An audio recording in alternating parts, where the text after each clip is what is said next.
Hi friends, it's Carly and I'm back again with another review. So this video is a first for Annoying You with Friendship, and there's bound to be firsts as you're getting started on a journey like this.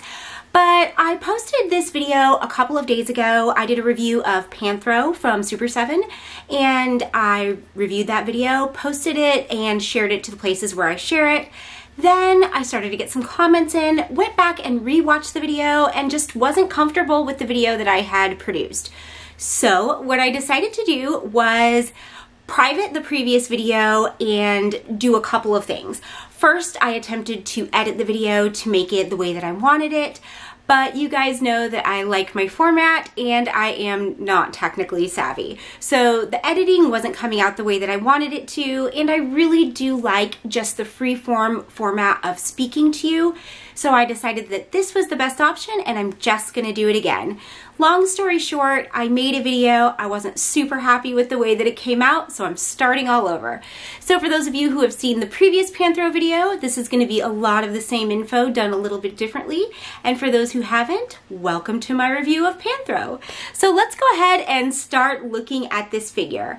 So Panthro is a Super7 Thundercats Ultimates figure. They are doing a number of waves of this line. I'm not entirely sure how many are coming, but this is my first. I've got 2 more figures in this line and 1 on the way. I ordered my figures from Fortress Toys and Games. You can find them on Facebook if you Google or if you look up Fortress Toys and Games, and you can find their website where you can order toys at fortresstoys.com. So I highly recommend that you guys check them out. Blake and Corey are the owners of that business, and they're really helpful, great people, and it's a really good opportunity to shop local. So, getting into this figure, I was super excited about the Thundercats line. I was a fan when I was a kid. Obviously, there has only recently been a chance to catch up with them on Hulu, so it's been many years since I've seen all the cartoons, but it still just holds a place in my heart the way that a lot of those early mid-80s cartoons did. And Panthro was always my favorite character, so I knew that I wanted to do him first. I was really glad that I got my hands on him. And on first glance, overall, I love the way that this figure looks. I feel like it is torn right out of 80s nostalgia. It feels like he stepped out of the cartoon and turned into a 3D figure. So I'm really, really happy with the way that he looks. Let's take a look really quickly at some of the accessories that he comes with, and then we'll go through the points of articulation. When I'm talking about his overall appearance, the things that stand out to me most are the sculpts, his facial sculpt. I love the more wide, broad-shouldered, upper-bodied, really muscular sort of style of this body mold that harkens back to the Masters of the Universe line. There is a retro version of those being released right now, but it is very different than the Marvel Legends figures that I've been talking about lately. And that's to be expected. We know that Super7 is a much smaller producer, and I quite frankly really wanted to do this because I wanted something different. So I'm really, really pleased with the throwback, nostalgic kind of really bulky, muscular body style that they used on these figures, or at least on Panthro here. And I appreciate the slightly more nuanced paintwork that they're doing on the body. So this is maybe a step down from McFarlane, but a step up from what Hasbro does on Marvel Legends, where they add a little bit of painting detail. So there is shadowing, there's lightness and darkness, there is the idea of fur on his body, but it's still a really simple application overall. And he reads very plainly as a cartoon character, in my opinion. So I really, really like the overall look and design of this figure. Let's take a look at his accessories. So this figure, this line, I think, overall, comes with an enormous number of accessories, and we'll take a look at each of them in turn. So first of all, we have his weapon, which is a nunchuck. And it has an actual chain, which is a really great detail. So this is a really light sort of filled chain, which is, you know, when something is gold filled, it's just the cheapest possible metal, but it gives weight to the actual chain, which is excellent because it chingles like a chain would, and I just really like that detail. It catches the light. It'll be great for photography. This is probably my favorite accessory, and it is the action version of the nunchuck. It comes with this plate that is meant to show active motion. Here is the handle that he'll hold in his hand. You clip that back. There is a little nub right here, so you clip that into here, put this in his hand, and all of a sudden you have a nunchuck that's flying through the air. It's really, really thoughtful and cool effect, and I love that. The other accessories that are handheld that he comes with are a wrench. If you recall, Panthro is the mechanic of the group, so that's really important. This gun that I'm pretty sure is like a caulking gun, that's what it looks like to me. It could be something else, but that's what I'm gonna call it. We're gonna stay with the mechanic, handyman type vibe. He's got this dynamite plunger right here, which is pretty straightforward, clear to see what it is. He's got the key of Thundera with the Thundercats emblem on it. It is also a really nice shiny gold paint. And a rune stone, also with the Thundercats logo on it. That has some pretty neat, it's sort of made with a marbleized plastic. It's kind of hard to get it to focus to see it, but it's a pretty neat little accessory. So in addition to all of those handheld things, he comes with 2 additional sets of hands. These are semi-closed fists that can be used to hold the nunchuck that we just looked at. He comes with completely closed fists. Here they are. That you can probably use other accessories in, but they're closed much tighter than the others. He comes with an additional head with a sort of growling face with the mouth open. And a pair of slide-on goggles that are sort of snowboarder in style, but they easily slide right over the head here and look really cool when they're on.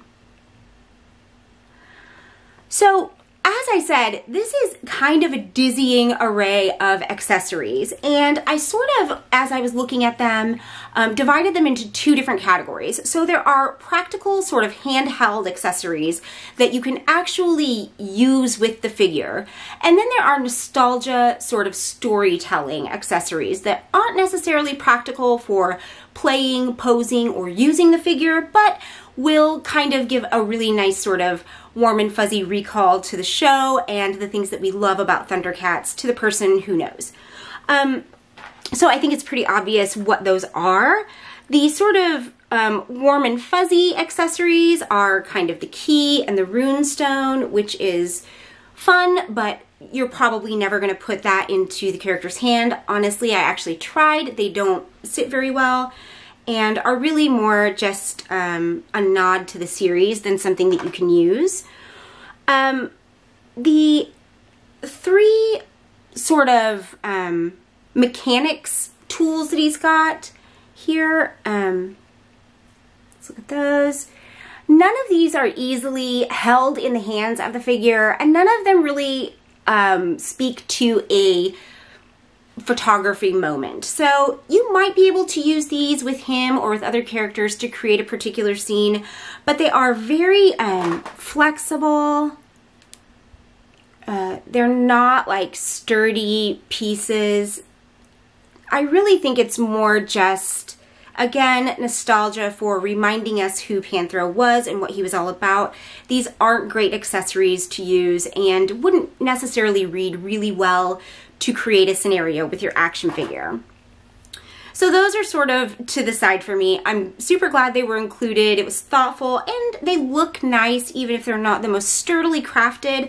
But the accessories that you're going to be using obviously are the weapon, the nunchucks, the additional hands, which are really more for posing than holding anything, and the extra head and goggles. So right off the bat, I feel like there's a disparity between what we're given and what we need with this figure. And again, while I like that they're giving us a lot of options, it sort of feels like they're trying to add value where they couldn't find any that was inherently a part of the figure. So now let's take a look at Panthro, his costume, his design, and his articulate points. So he comes with his harness, his Thundercats harness, which is beautifully detailed. It's a vibrant blue color, and next to his gray skin, it really stands out the way that it did in the cartoon. I love the way that it reads. And he's got this little button here, which we're all familiar with, that sort of just clips off like this. So you can slide that off, which I appreciate, because having built in, although there probably aren't a lot of scenarios within which you'll take off his harness and use him in different you know, photography moments or play, it's still nice to have this as sort of an additional accessory, to not be bound necessarily to use this when it's that easy to make it removable. So I'm very appreciative of that. And here he is without his harness on. So looking at the points of articulation with him, as I showed you guys earlier real quick, there's the paintwork I was talking about, the shadowing. It goes onto his back, the backs of his biceps, his thighs. It's really nuanced and looks really nice. So when we're starting with articulation, his head turns easily all the way around. It has an okay lift up, not the best I've ever seen. And when I look down, we come into a place where he's sort of bouncing back. So there isn't a great, first of all, it's not a really great range. That's down. And then we're also like not holding the position really well. So it's interesting because the turn itself is buttery smooth and the lift is really nice. But when we're looking down, we're not getting a great look down. It doesn't feel like he's looking down, and there's something that isn't quite catching there. It's just a very subtle miss. So the head isn't great for me, although you can probably get some pretty great poses out of it. I would have liked more if he would have had a tilting angle to him, which this figure does not that will stay. Rather, and you know, a much more defined up and down that would actually stick. When we're looking at the lateral lift in the arms, that is excellent, exactly as it should be. And it's really interesting when working with this figure to see the different ways that Super7 is constructing and actually creating the articulate points, the different sort of elements that they use to create it. So this is really smooth, really easy lift. The turn in the bicep gets a little bit hung up here on the musculature. And you can see how it starts to look a bit strange when we're doing that. So this is his bicep, and it is gigantic. And when we're turning it, it begins to look very strange if it's not in proper position. So that's worth noting. This is all we get for the bend in the elbow, which is sort of understandable with the musculature, but also a little bit frustrating. They should have thought that through a little bit more, I think, and made it a little bit more available to us. The wrist turns easily and smoothly, and this is one of the most smooth wrist bends I've ever experienced. So it bends out and in with complete and total ease and accuracy. So I really, really like the wrist. The bicep turn is strange for me, but overall the movement in the arms is really, really good. So now moving down to the abs, we are not getting much in the way of a bow forward at all. The ab crunch looks a lot more impressive straight on, but when you look at what the figure's actually doing there, it isn't much. And he does have a really nice lean back though. For some reason it seems that the lean back is a lot easier to create than the bow forward. I'm not really sure what that's about, but that's definitely the case with this figure. And on both of those fronts, we're not getting a ton of negative space. It seems like the pieces are constructed to fit together beautifully. There's no open holes like we sometimes get with Marvel Legends figures when you lean back or forward. There's no negative space, so that is definitely a plus. He's got a 360-degree easily turning waist. And then when we do the lateral lift in the thighs, we're getting far better than we normally get from our typical Marvel Legends. Although from there, it sort of starts to break down because we don't have a thigh turn. We don't have a boot turn. So everything that we're getting in the way of, you know, action poses that come from the legs is coming from the hips. Whatever you can do with the feet, which is, you know, the feet are good. I will say that the feet are good. They have the rocking from side to side and a full range back and forward.